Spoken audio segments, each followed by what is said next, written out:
तसव्वुर करें एक ऐसी कायनात का जहां हर तरफ पानी ही पानी है, जहां जमीन का नाम व निशान मिट चुका है और इंसानियत की बका सिर्फ एक लकड़ी के तख्ते पर मुनहसिर है। लेकिन क्या अब जानते हैं कि इस मुक़द्दस कश्ती के अंदर जहां अल्लाह के बरगुज़ीदा बंदे और चरिंद परिंद मौजूद थे, वहां एक ऐसी नापाकी फैलाई गई जिसने ग़ज़्ब इलाही को दावत दी। एक ऐसी इबरतनाक सज़ा जो गंदगी फैलाने वालों के लिए एक निशान बन गई। क्या था वो वाक़या जिसने कश्ती के मुसाफिरों को हैरत में डाल दिया? आज हम तारीख के इन औराक को पलटेंगे जो हमें बताते हैं कि अल्लाह की ज़मीन और उसकी नेमतों की बेहुरमती करने वालों का अंजाम क्या होता है। इस्लामी तारीख में हज़रत नूह अलैहिस्सलाम का किस्सा महज एक तूफ़ान की कहानी नहीं है, बल्कि ये हक़ और बातिल के दरमियान एक अजीम फैसले का दिन था। जब नूह अलैहिस्सलाम ने 950 साल तक अपनी कौम को हिदायत की दावत दी और उन्होंने इनकार किया, तो अल्लाह का फैसला सादिर हुआ। एक ऐसी कश्ती तैयार करने का हुक्म मिला जिसकी मिसाल तारीख में नहीं मिलती।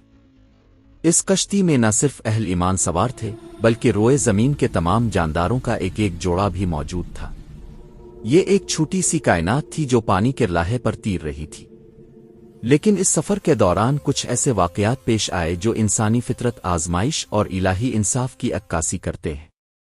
आज का हमारा मौजू इसी सफ़र के एक ख़ास और अजीब व गरीब वाक़ये के गिर्द घूमता है, कश्ती में गंदगी फैलाने वालों का इबरतनाक अंजाम।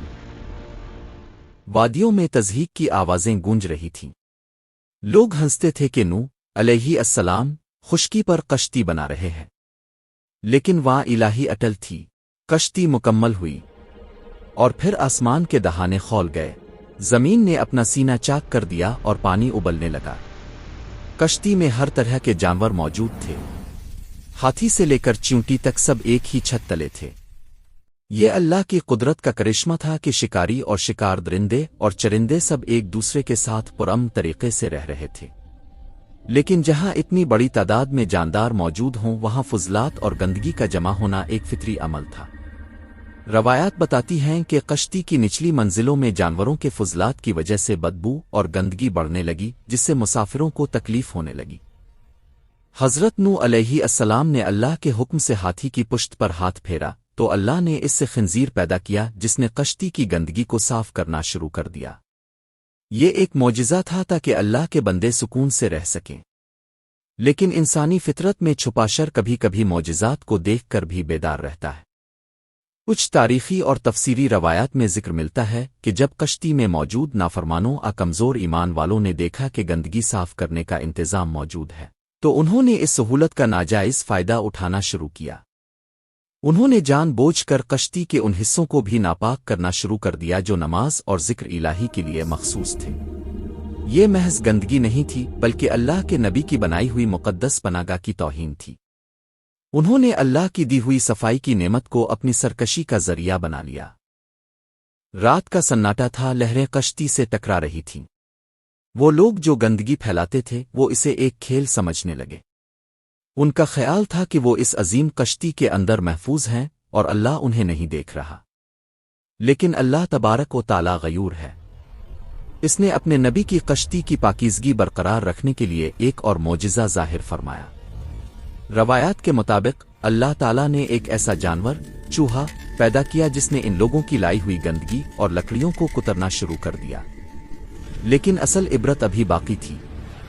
इन लोगों पर एक ऐसी बीमारी हालत तारी की गई कि वो खुद इस गंदगी की लपेट में आ गए जिसे वो फैलाते थे।